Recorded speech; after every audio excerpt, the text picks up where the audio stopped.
Praise the Lord. കർത്താവിൽ പ്രിയരെ, എല്ലാവർക്കും സ്നേഹ വന്ദനങ്ങളെ അറിയിക്കട്ടെ. ഞങ്ങളിവിടെ നിൽക്കുന്നത് ഒരു പ്രത്യേക അനുഭവവുമായി ബന്ധപ്പെട്ട ഉള്ള സ്ഥലത്താണ് നിൽക്കുന്നത്. 1807 മെയ് മാസം 31-ാം തീയതി ഈ കാണുന്ന ഈ മലപ്രദേശത്ത്, ഈ ഒരു ബ്യൂട്ടിഫുൾ സ്ഥലത്ത് ഏതാണ്ട് 1,00,000-ൽ പരം ആളുകൾ കൂടി വന്ന് ഒരു വലിയ റിവൈവലിന് തുടക്കം കുറിച്ച ഒരു മണ്ണിലാണ്, ദേശത്താണ് ഞങ്ങളിപ്പോൾ നിൽക്കുന്നത്. ഞാനിങ്ങനെ ചിന്തിക്കുമായിരുന്നു, ഇന്ന് ഇവിടെ വരാനായിട്ട് വാഹന സൗകര്യങ്ങളുണ്ട്, മറ്റ് ക്രമീകരണങ്ങളൊക്കെ ഉണ്ട്. 1807 1,00,000 പേരോട് വരണമെങ്കിൽ It was a great moment of revival. From here, great religious outpour of revival has been started.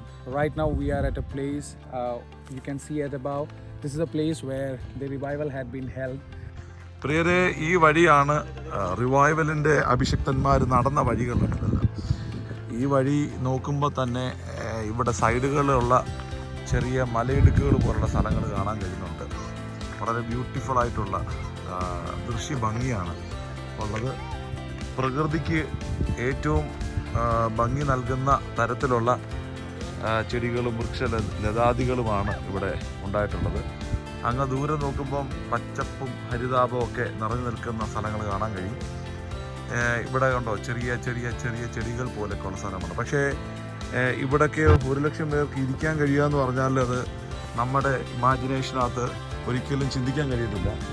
ഓർക്കണം, 1807 ആ സന്ദർഭത്തിലൊന്നും ഒരിക്കലും ഒരു സൗണ്ട് സിസ്റ്റമോ മൈക്കോ അങ്ങനെയുള്ള ക്രമീകരണങ്ങളോ അല്ലെങ്കിൽ കോളാമ്പിയോ ഒന്നും കാണത്തില്ലായിരിക്കാം. പക്ഷേ മൈക്ക് സിസ്റ്റവും കോളാമ്പിയും സംവിധാനങ്ങളും ഒന്നും ഇല്ലാഞ്ഞിട്ടാണ് സിറ്റിയിൽ നിന്ന് എത്രയോ ദൂരെ ഉള്ള ഈ മലമുകളിൽ 1,00,000 പേര് കൂടിയെന്ന് പറയുമ്പോൾ അതൊരു റിവൈവൽ തന്നെയായിട്ടാണ്. അത് മാത്രമല്ല, അവിടെ ദൈവപ്രവർത്തികളുടെ ഒരു തുടക്കം കുറിച്ച് കാണാം.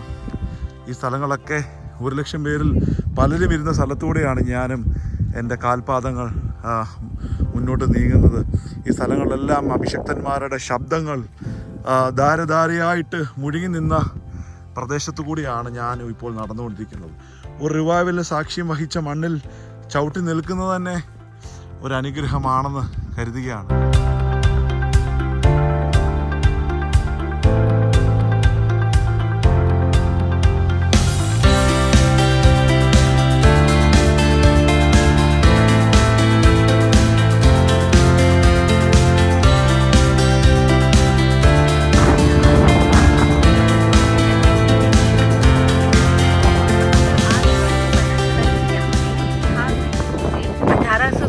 में एक कैंप मीटिंग हुआ था, जिसकी वजह से बोला जाता है कि उस मीटिंग के वजह से, उस कैंप मीटिंग की वजह से यहाँ पे एक बेदारी की शुरुआत हुई थी. हम जानते हैं कि हमारे इस समय में बेदारी हम लोगों के लिए कितनी महत्वपूर्ण है, और हम लोग सब बेदारी के लिए प्रार्थना कर रहे हैं कि इस यूके की जगह ज़मीन पर बेदारी, प्रभु की बेदारी निकल कर आए और एक नया रूप लेकर अनेक लोगों को प्रभु के पास लेके आए. तो यहाँ पर आकर हमें इतनी खुशी हुई कि वो बेदारी यहाँ से शुरू हुई थी. वो जानकर हमें इतनी अच्छी लगी कि हम यहाँ पर आके खड़े हैं, हम इस मोड़ पे आके खड़े हैं कि हमें भी उस एक बेदारी शुरुआत करने की हम चाहते हैं. तो उस ऐसी जगह पर आके खड़े होने पर हमें अच्छा लगा. बिल्कुल सिस्टर, हमें बहुत ही खुश है कि हम ऐसे अच्छे हिल टॉप में आए हैं, और सही में ये बहुत ही अच्छी खूबसूरत जगह है. जैसे हम देख रहे हैं कि हम हमारे मन में भर जा रही है, और इवन बहुत सारी यहाँ फ्लावर्स है, जैसे दिख रहा है कि लैवेंडर्स के रूप ऐसे रिसेंबल कर रहा है.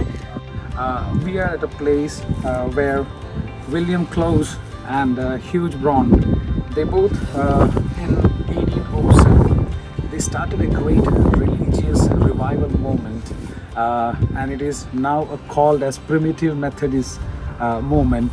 So it was started here on this mountain top. As you can come with me, and as you can see that is a place where it was shot, the messages and everything was preached over there. If we go according to the count of the people that have attended this meeting, it is said that over 1 lakh people, they came together to witness the great moment of revival in 1807, and this place gives a great history of the revival. And as we are right now in the era of revival moments, we know and we are hearing that there is a lot of religious revival moments. Protestant movements are taking place.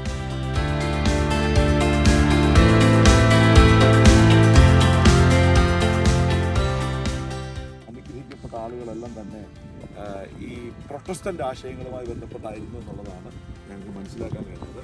ഈ കാണുന്ന മലപ്രദേശം, ഈ കാണുന്ന ഇവിടങ്ങളിലെല്ലാം ഞങ്ങളതിൻ്റെ picture കാണാനൊക്കെ വന്നു. താഴെ പല സ്ഥലങ്ങളിൽ വന്നിട്ട് പിക്ചറുകൾ അവർ പ്രദർശിപ്പിച്ചിട്ടുണ്ട്. അതെല്ലാം കാണാൻ കഴിഞ്ഞു. മലയിൽ 1,00,000 ആളുകൾ വന്ന് എൻ്റെ ചിന്തയിൽ പല മൂടിക്കാണും. ഇവിടെ നിന്നുകൊണ്ടാണ് അന്ന് അഭിഷക്തന്മാരായ ദൈവഭൃത്യന്മാർ പ്രസംഗിക്കപ്പെട്ടത്. ദൈവവചനത്തിൻ്റെ വാക്കുകളും യേശു ക്രിസ്തുവിനെ കുറിച്ചുള്ള സന്ദേശങ്ങൾ ഉയർത്തി ലോകത്തിന് അല്ലെങ്കിൽ അന്ന് കൂടിയിരിക്കുന്ന 1,00,000 പേരിലേക്ക് പങ്കുവച്ചതെന്ന് കരുതുകയാണ്. Bible, we can see that wherever there is a revival, there is a lot of people coming towards the Lord, and it is getting touched by the Holy Spirit. Holy Spirit is touching many people through the revival meetings. So just pray and just get ready for another revival.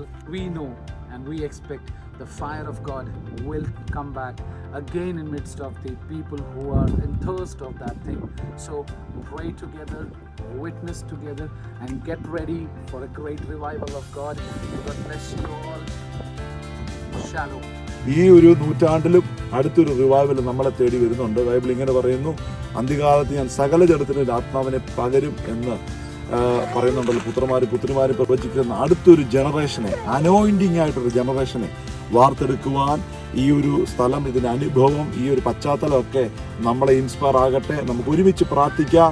അടുത്തൊരു revival. അന്ന് 1807 വാഹന സൗകര്യം ഇല്ലാഞ്ഞിട്ട് ഈ മലമുകളിൽ 1,00,000 പരം ആളുകൾ കൂടിയെങ്കിൽ നമുക്ക് എല്ലാ സൗകര്യങ്ങളും കർത്താവ് തന്നിട്ടുണ്ട്. ഒരുമിക്കാം. നമുക്ക് ഒരു അടുത്തൊരു റിവൈവലിന് വേണ്ടി, അടുത്തൊരു ജനറേഷന് വേണ്ടി നമുക്ക് ഒരുമിക്കാം. കർത്താവ് ഈ മണ്ണിൽ ഞങ്ങൾ ഉറച്ചു നിൽക്കുമ്പോൾ, കാല് ചവിട്ടി നിൽക്കുമ്പോൾ ഞങ്ങൾ ഒരു കാര്യം ഇങ്ങനെ അറിയുന്നില്ല. അനേക അഭിഷക്തന്മാർ കാല് ചവിട്ടിയ മണ്ണിൽ, ഈ മണ്ണിൽ നിന്നുകൊണ്ട്, ഈ പാറമുകളിൽ നിന്നുകൊണ്ട്, ഈ കല്ലുകളിൽ നിന്നുകൊണ്ടാണല്ലോ അനേക അഭിഷക്തന്മാർ ഇരുന്നും അവർ എഴുന്നേറ്റ് നിന്നും ഒക്കെ ദൈവത്തിൻ്റെ സന്ദേശങ്ങൾ കൈമാറിയത്. കർത്താവ് 1,00,000 പരം ആളുകൾ ഈ മണ്ണിൽ നിന്നുകൊണ്ട് കർത്താവെ ആ റിവൈവലിന് സാക്ഷ്യം വഹിച്ചെങ്കിൽ, ഇതേ മണ്ണിൽ, ഇതേ പാറയിൽ ഞങ്ങൾ ഒരുമിച്ച് നിൽക്കുമ്പോൾ UK ഉണർവിനായി, കർത്താവ് റിവൈവലിനായി, ലോകരാജ്യത്തിൻ്റെ റിവൈവലിനെ ഞങ്ങൾ പ്രാർത്ഥിക്കുന്നു. 2004 ഒരു ചെറിയ ഗ്രൂപ്പ് ഓഫ് ആളുകൾ പ്രാർത്ഥിക്കാൻ കൂടി. അത് 2004